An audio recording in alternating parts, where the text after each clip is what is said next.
నమస్కారం గురువు గారు. మేము ఎప్పటి నుంచో మీకు కాల్ చేస్తున్నాం. మా ఆశీస్సులమ్మా, మీ కుటుంబ సభ్యులందరికీ మా ఆశీస్సులు తల్లి. ఎక్కడుంటారు మీరు? మాది మిర్యాలగూడెం. మిర్యాలగూడ, నల్గొండ డిస్ట్రిక్ట్ మిర్యాలగూడ. మిర్యాలగూడెం గురుగారు. మిర్యాలగూడ అని ఎందుకమ్మా పేరు వచ్చింది, తెలుసా మీకేమైనా? నాకు తెలియదు గురుగారు. సరే తెలుసుకొని ఎప్పుడైనా చెప్పండి. మా అమ్మాయికి మ్యారేజ్ చేద్దాం అనుకుంటున్నాం గురుగారు. 2 years నుంచి చూస్తున్నాం కానీ చూస్తున్నారు పోతున్నారు కానీ. అమ్మాయి ఎంతవరకు చదువుకోండి అమ్మాయి? బి ఫార్మసీ చదువుకుంది గురుగారు, కానీ అన్ని సబ్జెక్టులు కూడా పోతున్నాయి ఆమె అసలుకి ఈ ఇయర్లో. కాదమ్మా, బి ఫార్మసీ కంప్లీట్ చేసిన తర్వాత మీరు పెళ్లి చేస్తే బాగుంటుంది. పెళ్లికి ముందే సబ్జెక్టులు పోతున్నాయంటే పెళ్ళైన తర్వాత ఇంక చదువుతుందా? అంటే ఇయర్ అయిపోయింది గురుగారు, సప్లీలే ఉన్నాయి కానీ బ్యాక్లాగ్స్ ఉన్నాయి అలాగే. బ్యాక్లాగ్స్ ఉంది. సరే తల్లి, మీ అమ్మాయి శుక్రవారం పుట్టింది? శుక్రవారం పుట్టింది. శుక్రవారం రాత్రి 9:05 నిమిషాలకి. జ్యేష్ఠ నక్షత్రం వృశ్చిక రాశిలో జన్మించిందమ్మా. మీ అమ్మాయికి చాలా కోపం అమ్మా. కోపం లేదా మరి? కొంచెం ఉంటది. అది కొంచెమేనా? అది ఆడపిల్లలు కొంచెమైనా ఎక్కువే కదా. కోపం రాదు, వస్తే విపరీతమైన కోపం, రాక్షసి. అది పరిస్థితి. ఆ కోపం రాకుండా చూసుకోండి. జాతకం అయితే బాగుంది తల్లి, మంచిగా ఉంది. సింహ లగ్నంలో జన్మించింది. కొంచెం ధైర్యం చాలా మంచిది. ఇప్పుడు భయపడుతుంది కానీ చాలా ధైర్యం ఉంది అమ్మాయికి. మంచి ధైర్యంగా బాగా మాట్లాడుతుంది, బాగా వాదన చేస్తుంది. మీ దగ్గర ఎప్పుడూ ఫైట్ ఆడుతూనే ఉంటుంది. సరే తల్లి, జన్మజాతకం అయితే బాగుంది. ఈ అక్టోబర్లో పెళ్లి సంబంధం వచ్చేస్తుందమ్మా. సెప్టెంబర్ అక్టోబర్లో పెళ్లి సంబంధం వచ్చేస్తుంది. ద్వితీయ పుత్రుడు మీ ఇంటి నుంచి పరమటి దిశ నుంచే వస్తాడు. రెండో సంతానం అబ్బాయి. మీ ఇంటి నుంచి పరమటి దిశ నుంచే వస్తాడు.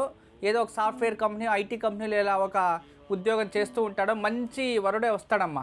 ఈసారి చక్కగా ట్యూషన్స్కి వెళ్ళి మంచిగా చదివి రాస్తే ఈసారి పాస్ అయిపోతుందమ్మా. మా ఆశీస్సులు కూడా అందించేశాను. మా అమ్మాయి మాట్లాడుతుందంటే ఈ అమ్మ మాట్లాడతాను. హలో, నమస్కారం తల్లి, బాగున్నావమ్మా? ఏంటి తల్లి చదువు ఇలా చేసుకుంటున్నావు? అది చదువుతున్నాను గురుజీ, కానీ ఏమి గుర్తుండట్లేదు, తలకెక్కుతలేదు. నువ్వు ఇంట్రెస్ట్ గా చదవాలి కదా. అలాగే గురుగారు. ముందర మొబైల్ పెట్టుకుంటావు, పక్కన బుక్ పెట్టుకుంటావు, అలా చదువుతూ ఉంటే తలకెక్కుతుందా? ఇంకేం చేయాలంటే అవన్నీ తగ్గించి చక్కగా చదివితే నువ్వు బాగా చదువుతావు. ఎందుకంటే నీ జన్మజాతంలో ఎడ్యుకేషన్ బాగుంది అని ఉంది. నువ్వే మైండ్ ఇక్కడ ఆలోచన చేసుకొని ఎక్కడెక్కడో ఏదేదో ఆలోచన చేసుకొని ఏకాగ్రత తగ్గు చేసుకొని ఇంట్రెస్ట్గా చదువుతా లేదంతే. ఇక్కడ నుండి నేను చెప్తున్నాను, నువ్వు బాగా చదువుతావు. నీ జాతకంలో ఉంది, బాగా చదవాలి. మళ్ళీ మీ అమ్మ చెప్తుంది నీకు కోపమే లేదంట, అవునా? అంటే కొంచెం చెప్పండి గురుగారు. అట్లా ఒక్కొక్కసారి బాగా వస్తుంది అన్నమాట. వస్తే రాక్షసే కదా నువ్వు. మీ అమ్మ లేదు అని చెప్తుంది పాపం, ఎందుకంటే నీ జాతకంలో చూపిస్తుంది. బాగుంది తల్లి, కోపం తగ్గించుకో, ముందరికి మంచిది కాదు. మ్యారేజ్ అయిన తర్వాత చాలా ప్రాబ్లమ్స్ వస్తాయి కోపం వల్ల. ఇప్పటి నుంచైనా ప్రశాంతంగా తీసుకో, ప్రతి ఒక్క దాన్ని ఈజీగా తీసుకో, ఇంట్రెస్ట్గా చదువు, మంచిగా ఒక పేరు చేసుకో. ఈ అక్టోబర్ తర్వాత సంబంధం వస్తుంది, చక్కగా పెళ్లి చేసుకో. నమస్కారం గురూజీ, మీ పాదాలకు శతకోటి వందనాలు. మా ఆశీస్సులు తల్లి. మనీషా మీ పేరు? అవును గురూజీ. పేరు ఎవరు పెట్టారు తల్లి మీకు? మా నాన్న. అమ్మ పేరు మాధవి, కూతురు పేరు మనీషా. బాగుంది తల్లి, మంచిగా సెలెక్ట్ అయిపోయింది. నైస్. ఏం చదువుకున్నారు? నాది BDS అయిపోయింది గురూజీ, డెంటల్ అయిపోయింది. ఓకే, ఇప్పుడు MDSా? ఇప్పుడు అంటే MDS చేయాలియా, నాకు అమెరికా వెళ్ళాలి, అబ్రాడ్కి వెళ్ళాలి అని ఉంది గురూజీ. మరి అది అవుతుందా లేకపోతే PGA చేయాలా అనేది మీరు చెప్పాలి. Okay right. ఇప్పుడు మీరు పోస్ట్ గ్రాడ్యుయేట్ చేయాలి తల్లి. మీకు విదేశాలకైతే వెళ్తారు డెఫినెట్లీ. జన్మజాతకంలో రాహు బాగున్నాడు, విదేశాలకు వెళ్తారు అని జాతకంలో అయితే ఉంది. కానీ ప్రస్తుతము విదేశాలకు వెళ్ళే యోగం లేదు. ఇప్పుడు మీరు MDSకి ప్రిపేర్ అవుతున్నారా? అంటే అవుదామని అనుకుంటున్నాను గురు. అవ్వండి తల్లి, MDS ప్రిపేర్ అవ్వండి. MDS ఇక్కడే కంప్లీట్ చేయండి. దెన్ కావాల్సింటే మీరు MDS ఇక్కడ కంప్లీట్ చేసి మళ్ళీ ఉద్యోగానికి ఏదైనా అవకాశాలు కావాల్సి ఉంటే, లేదా ఇంకా దానికన్నా హయ్యర్ స్టడీస్ ఉంటే మీరు వెళ్ళడానికి ఏదైనా దాంట్లో పోస్ట్ గ్రాడ్యుయేట్స్ ఇంకా స్పెషలైజ్డ్ చేయాలంటే మీరు అప్పుడు విదేశాలకి ట్రై చేయండి అమ్మా. గురూజీ ఇంకొక విషయం గురూజీ. చెప్పండి తల్లి. 2015 నవంబర్ 10th రోజు మా నాన్నగారు చనిపోయారు. అది అది ఎలా జరిగింది అనేది మాకు ఇంకా తెలియదు గురూజీ. ఎందుకు అంటే అక్కడ వాళ్ళు ఏమని చెప్పారు అంటే నాన్నగారే చేసుకున్నారు అని చెప్పారు. అయితే నాన్నగారి పేరున ఉన్న భూమి అదంతా ఇప్పుడు మాకు ఇవ్వమంటున్నారు గురూజీ. మా బాబాయ్ వాళ్ళు, మా అత్తయ్య వీళ్ళందరూ. ఇప్పుడు నాన్న ఏం పని చేసేవారమ్మా? నాన్నగారు ఇది వాటర్ వర్క్స్ లో పనిచేసే వాళ్ళండి, సివిల్ కాంట్రాక్టర్ లాగా. ఓకే, అంటే own business contractor. Water works లో అండి, మనకి ఇప్పుడు HMWS అండ్ SB ఉంది, గవర్నమెంట్ జాబ్. అందులో సివిల్ కాంట్రాక్టర్, గవర్నమెంట్ బేస్డ్ కాదు, ప్రైవేట్ గానే అందులో కాంట్రాక్ట్ చేసేవాళ్ళు. Right okay.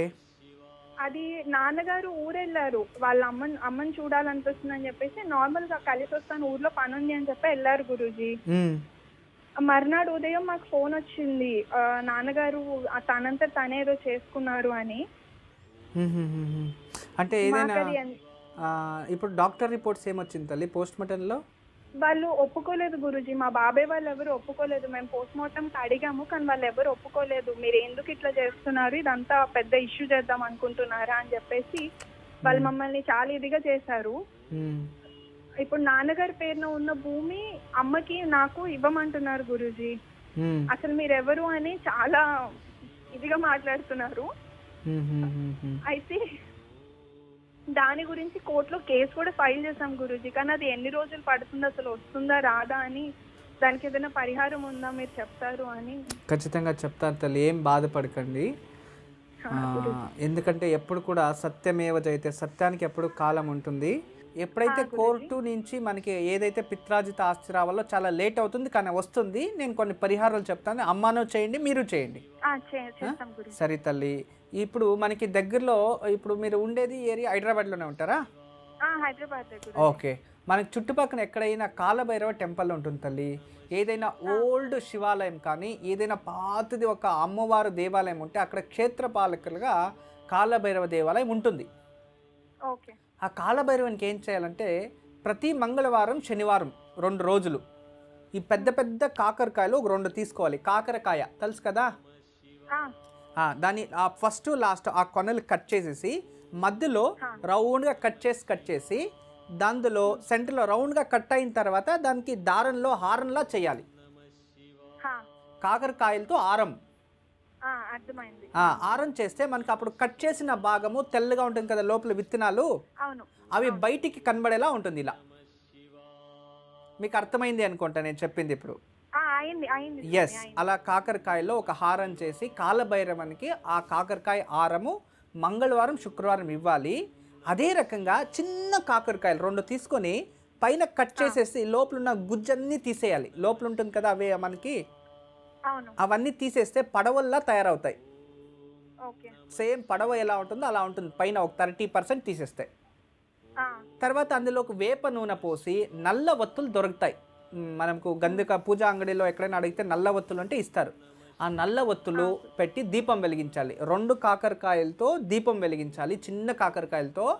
ఇంకో 2 కాకరకాయలతో పెద్దవి తెచ్చి దాంట్లో హారం చేసి కాలభైరవానికి ఇవ్వాలి. ఇలా ఇచ్చి కాలభైరవ అష్టకాన్ని 8 సార్లు చదవాలి.